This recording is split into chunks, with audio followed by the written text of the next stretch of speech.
为了传承客家戏曲，苗栗县客家戏曲学院由国宝级大师执教编来作育英才。学院里正在排练的是采茶大戏中的八仙斗东海。甄先知是荣兴客家采茶剧团的国宝大师，71岁的他演小旦已经超过半个世纪，如今他是演员兼老师。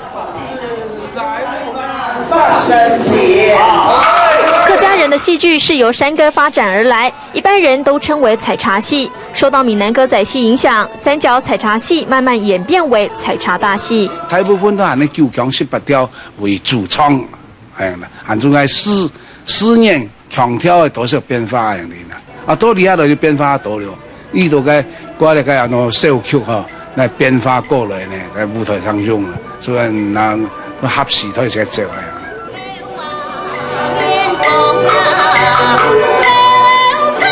老中青三代的合力演出，让剧团时常受邀在国内外公演，将客家戏曲的传统文化发扬光大。民视新闻邱俊超苗栗报道。学瑜伽也可以很有客家味，在台北县林口乡有一位瑜伽老师，首创以客语喊口令指导学员练瑜伽。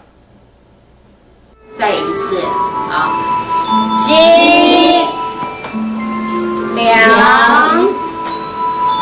3。柔软的肢体动作，再配合客语口令，这场瑜伽教学很不一样。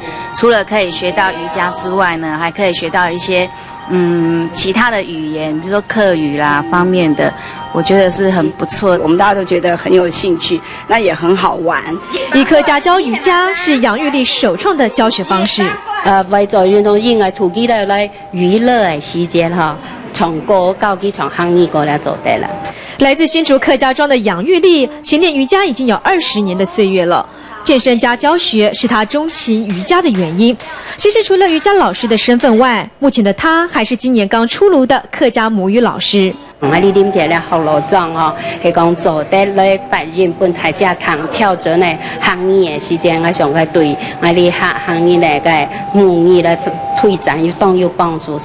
杨玉丽表示，说客语做瑜伽这种一举两得的教学，她会一直延续下去。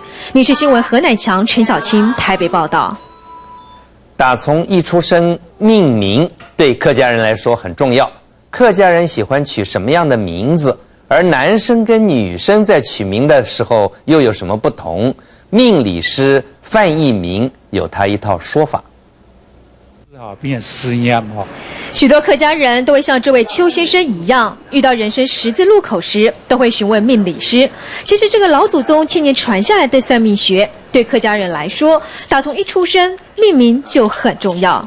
因为你客家人对民族观念咩重重哦，所以讲哦。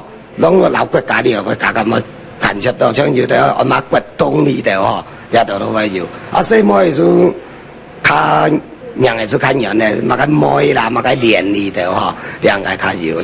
身為苗栗客家人的命理師范義明，12年前也是因為環境的不順遂，才開始學算命。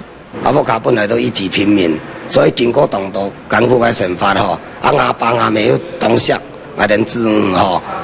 就对老人家亲咯，我感觉讲，你那太了以后，有能力，你再尽量来服务菩萨哈。范义明说，算命只是一个参考，不论运气如何，命运还是掌握在自个儿的手里。毕竟要幸福，就得发挥客家人的应景精神，努力打拼。民视新闻何乃强、陈小青台北报道。